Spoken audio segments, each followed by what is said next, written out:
Hello everyone, this is Sabrina Truscott with Abundant Entrepreneur, and today on the show I have Mr. Carl Harvey. What up?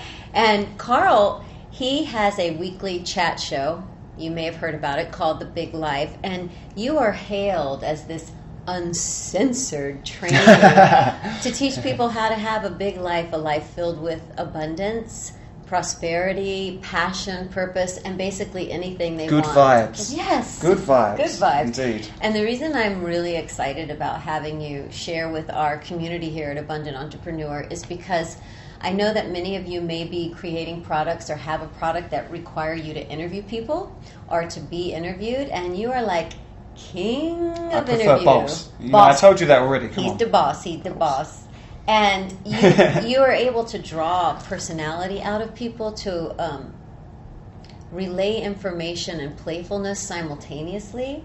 And so I would love to hear the tips that you have. And maybe you could give some tips to In terms of interviewing people? Yeah. Like Sure. how are you, you're so prepared, you're so spontaneous, you ask these questions that are raw. You know, if you were trying to tell a newbie who was getting into a business that required them to interview people, what tips would you give them? Good question. Right, the first thing is interviewing someone is a magnificent way to create really valuable content and add a lot of value to people's lives without having to go through all the rigmarole of creating your own products and testing and doing all of that stuff. So it's a great way to get ahead. However, there's a huge caveat there that you can't just sit down and have a conversation with someone and expect it to pop and create that tremendous value, which is necessary in order to hold and rivet people's attention online, especially nowadays. So there are a few things that I've learned in doing over 60 odd interviews over the past couple of years with the biggest names in personal growth. Amazing people like Jack Canfield and Dr. Paul Shealy and T. Harv Eker and John Assaraf, Mr. Assaraf, my man, Joe Vitale. Yeah, and I'm very blessed. Yeah, Joe's the boy. It's just at his ranch in Texas, lovely, or where you live, obviously. Yeah, he's our neighbor. Yeah, it's great. And many, many more. So, of course, this is terrifying because all of these people are the people that inspired me and changed my life, and I'd studied all of their books and bought all of their courses and literally invested years and hundreds of thousands of dollars learning from them. So, of course, it's a bit terrifying. So, first and foremost, if you get a bit nervous, that's normal. That's fine, and in fact, that's good. One of the misconceptions about interviews is that they're a little bit easy and you ask the formulaic questions. One bit of advice up front is don't do that. The number one bit of feedback I get from these A-list guests who have done literally thousands of interviews is that they love working with me is because I ask them stuff that keeps them on their toes, that is spontaneous and is unlike what they've been asked before. Like what? Well, for example, they're usually asked about, this book and this part of their story and the kind of key talking points that you hear over and over again. So the first one is if you've seen them in interviews before, try and avoid that. Right. Next, my best advice to you is genuinely only interview people you're passionate about and that you have a connection with. You can't bullshit. Oh, sorry. You can't... Is that allowed? Yeah. Can't fake it. You can't fake it. Thank you, Sabrina. You really can't. And a couple of times I have interviewed people that I didn't feel a deep connection with, but I thought this might make money or this might be good, and inevitably they flopped. You've got to trust the energy, you've got to trust your spirit and your intuition. Yeah. If you're getting a funny feeling from interviewing someone, it ain't going to be right for you. With that said, what I do is to thoroughly immerse myself in the content of this particular person. So let's use Joe as an example, Joe Vitale. Yeah. I'll reread his top 3 or 4 books that I love. I'll go through his courses. I will literally obsess about it for days before the interview and program my subconscious mind. Now this is the thing, your subconscious mind will answer whatever question you give it. So my question is always, how can I serve? How can I have the biggest impact? And the way I see it, I mentioned to you earlier, is a lot of these guys who I interview, and maybe the people you will, they charge anything from like $10,000 upwards for an hour of their time. So I imagine that I've taken that money out and spent it myself. And if I've spent 10 G's and I've got an hour, what am I going to get from them? Like, I want to know, I want to get my money's worth. Right. I'm still a little bit tight. I'm working on that abundant mindset. I'm almost there. But there's a bit of me that really wants to get my money's worth. So I will go deep into that. And from there, that's going to give you the basis of the most important things. Then a great thing to do is to imagine and future pace your ideal prospect. So the person that you're trying to serve, you can't possibly think like, what is the best way to interview someone to make money? You can't think, what's the what's the sexiest thing? It has to be about impact. It has to be about transformation, genuinely. And you have to put yourself as much as you can in the shoes or the position of your ideal prospect or your clients, and go, look, what information do they need? How can I coax this out of the person? That's a very powerful way to play, and you'll get loads of ideas and inspiration. If at all possible, sleep on it. Your subconscious mind, once you have a little sleep, you're going to wake up the next morning with ideas. And when it's time to interview, the best thing I can possibly say is meditate before, or do whatever you do to get yourself in a good state, and then just go with it. Don't overthink it. It doesn't have to be polished, doesn't have to be perfect. My interviews, I'm all over the place, and I get excited. Allow your inspiration to come through, but above all, remember, if they're talking a bit much, if they're going over the point, pull them back. Like, have that power, be in control, and determine that it's you and your audience. Like, don't let them talk just because they're famous. Don't let them overdo it. Like, you have to trust your instincts. Don't let them lecture. No, true that. Absolutely. Because they're hired to do lectures and keynotes, so they're used to that. So sometimes it'll be... Oftentimes. Because think, these people, a lot of them are professional speakers, or the people I interview at least. So it's very easy for them to go into the old subconscious. I've said this 1,000 times, I'm just going to start regurgitating the same thing, and their energy drops. You have to be very perceptive and present, I feel, and be in a place where you're actually paying attention and listening. You ain't thinking about what's the next question going to be. You are literally, in as much as possible, in flow, in the moment, and just having a conversation with someone. And maybe in the back of your mind it's, how can I serve? How can I make this even more awesome? Not how can I sell more?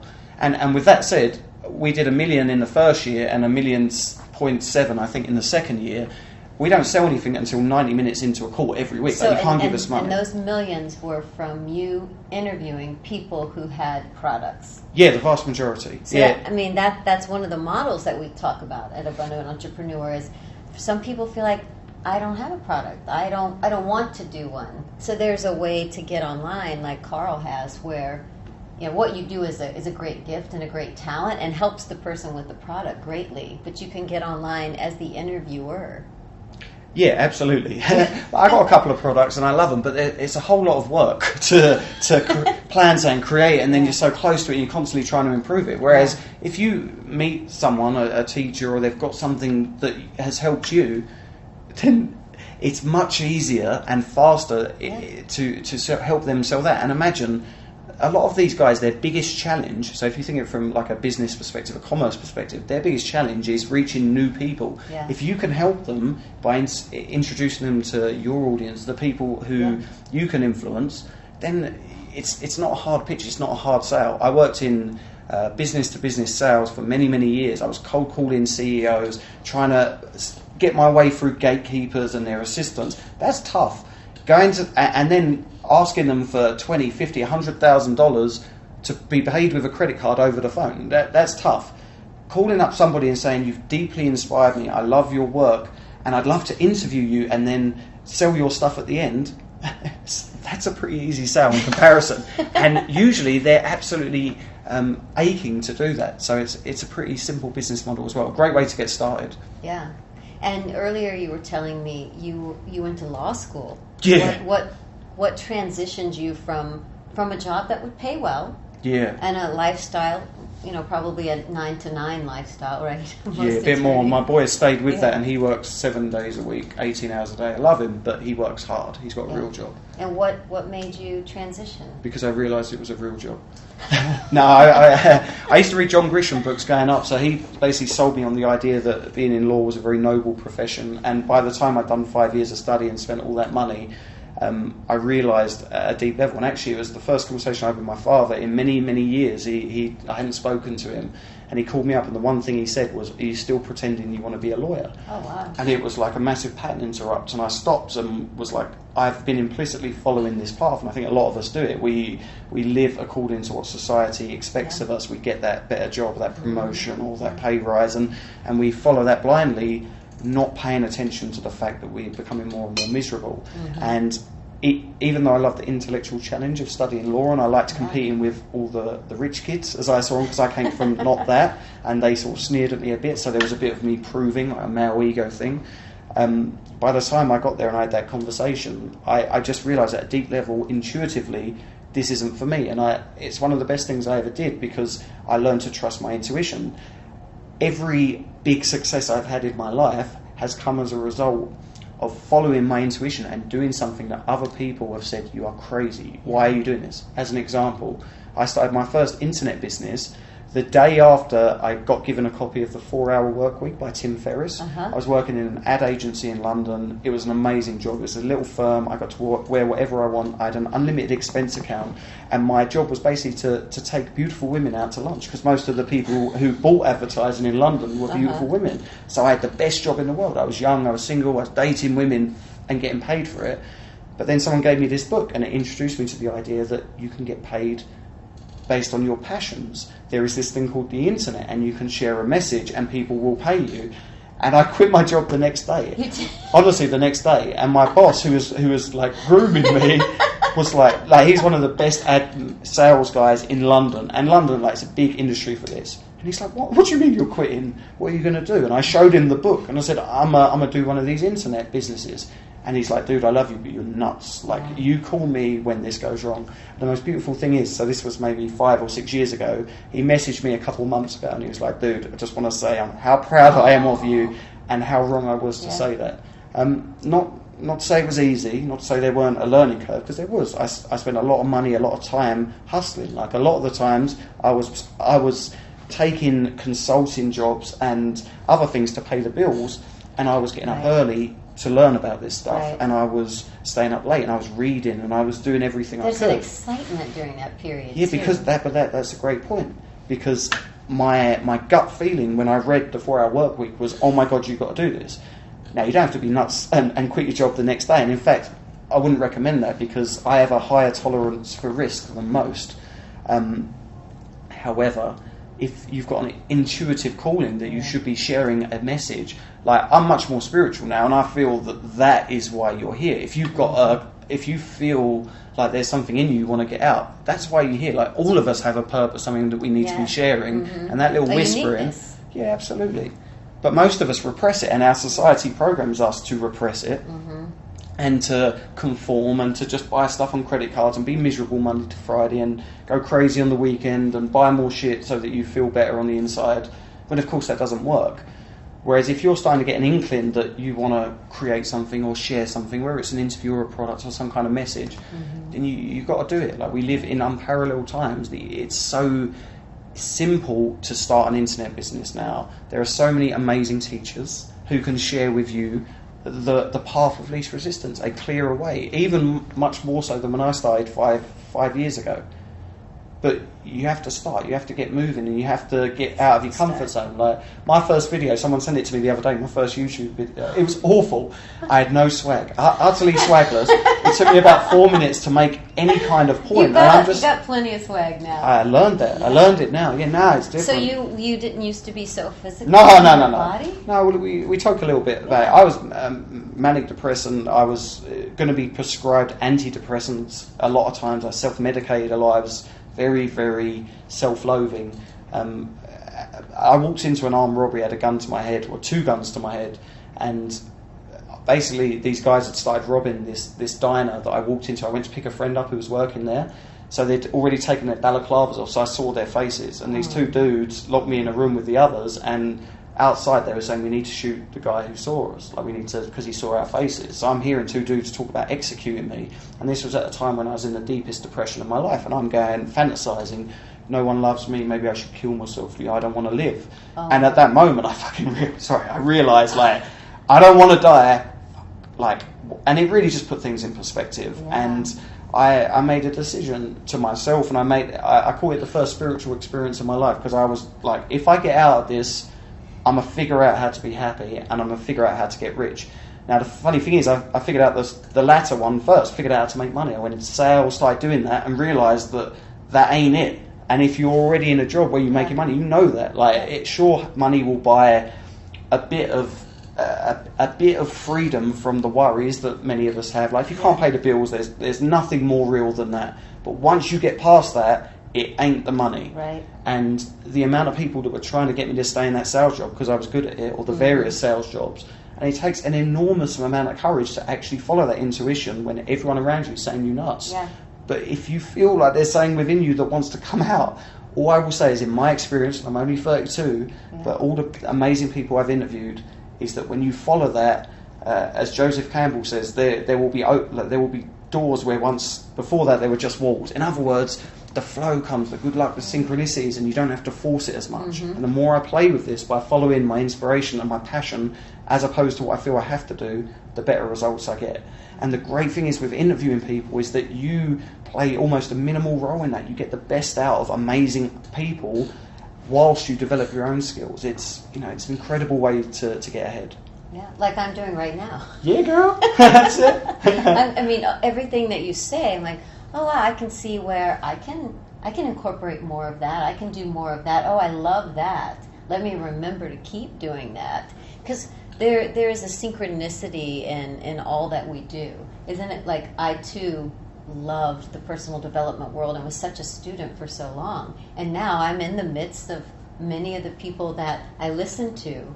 Yeah. In my car, and I had the vision boards on my wall and all of that. And now these people are my friends and my associates and my mentors. And then you're there with them and you realize it's all the same. And when I would say to friends that are still my friends but in a different mindset perhaps, what my dream was, what my goal was, maybe what I thought I'd like to do, and like you said, and they were like, your job you have is really good, or, well, why would you do that? There wasn't that support, and I find amongst this community, people are like, yeah, give it a go. Yeah, now, but speaking to that briefly, one of my great mentors taught me that you should never take money advice from broke people, and that expands. Don't take relationship advice from people who have shit relationships. Don't take job advice from somebody who's not loving their career, and that can be very hard. Because usually when we're drawn to these kind of teachings, we're not in an amazing space. So it's very hard to start not believing everything the people around you are saying. And that is one of the first steps in growth, I think, and in building a successful business, is being able to not listen to the propaganda that other people, and most frequently it's because they're just scared and they're projecting onto you. You say, I'm going to do this, and they're like, well, yeah, well, they're scared for you. No, I feel that they're because they haven't done it. They don't want to see you succeed at some subconscious level. Even the best friends, they'll try and talk you out of it.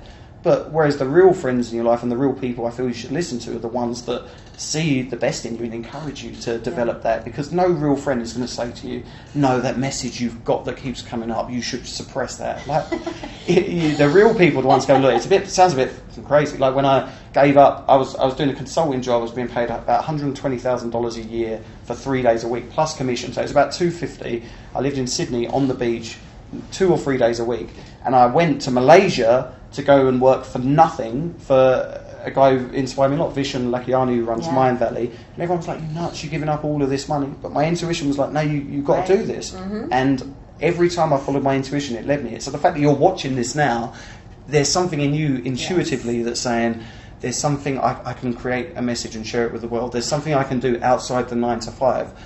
You wouldn't be here resonating with this unless that was true. Like, you can't fake this stuff. If it wasn't true for you, it wouldn't resonate. It wouldn't come into your conscious awareness. And so listen to it, basically, and embrace it and have fun with it. And as the great Alan Watts used to teach, infuse everything with a spirit of play. The more fun you have and the less seriously you take it, no matter how much you need money, no matter how much you need this to work, understand that neediness is a repulsive energy in terms of attraction. Like, if you've seen, a hot girl will get hit on by needy dudes all the time, and it will turn them off.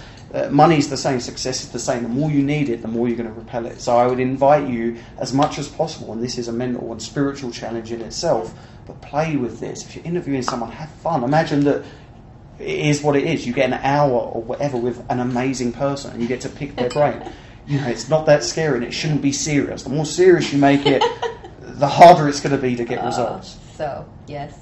You see why I wanted him to talk to you and why I'm so in love with him? It's probably the hat, isn't it? More than anything, but aside from that. I love being a dancer.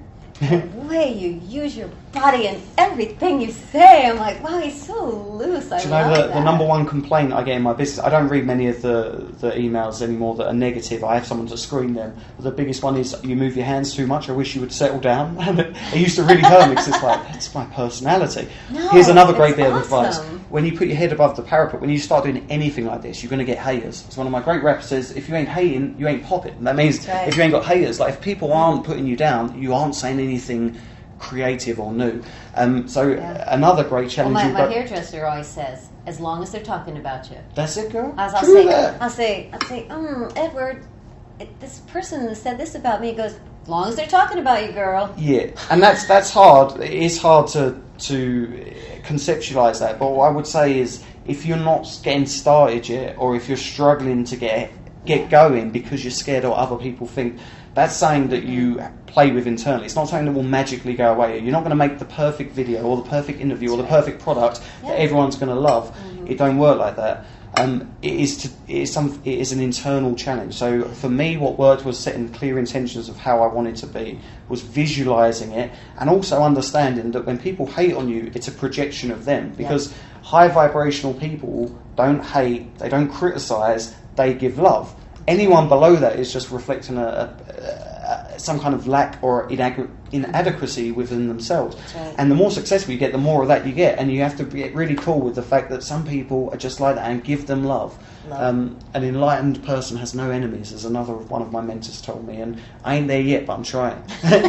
Give love to those who struggle with you. But above all, just share. Like, honestly, this is all kind of high level stuff in terms of understand that people are searching for information and help. There is something that you know, something that you're passionate about, something that you, one of my mentors said, if you don't know what you're passionate about, go into a bookstore, and what books do you go and pick up? What magazines? That will give you a clue. And don't take it too seriously. Discovering your purpose is one of the great joys of life, of figuring it out. Like you why we're here. Yeah, and also, like, I think a lot of people think that it's going to come in one beautiful moment of clarity. Yeah, exactly. And I think for some people it is, but most of us, it's like we figure out, well, I hate this. What is a little bit better than this? And then we do that and go, okay, well, I like this bit, but this bit's shit, so I'll get rid of that. Yeah. And eventually you stumble upon saying that, holy shit, I enjoy this and I'm good at it, but you get moving. And the very act of having that intention to do it, so you know where you want to go, you want to have your business, you want to make 6 figures or 7 figures, whatever it is, you want to serve in this way, you want to have this impact, and you start moving, and bit by bit, objects you're going to in figure motion it out. Remain in motion. True that. And you start to magnetize. The more you get in alignment with it, the more the opportunities will come. And you haven't got to believe it. You just get moving, and you'll see that to be true. Amen. Thank you so much. My pleasure. Wow. I suggest you watch this video again, take some notes, and give it a try. Maybe just start doing some practice interviews if that's something you want to do, and then sometime you're going to be on the opposite end and be the interviewee. And I think all of these same tips and messages and insights apply to that too. Be playful, be real, be vulnerable, think outside of the box. Don't worry about what other people think, and that you have a unique expression of you. And that is amazing. Whatever it is, it's so unique and unrepeatable that people need to hear it. And so use this to ignite the abundant entrepreneur in you.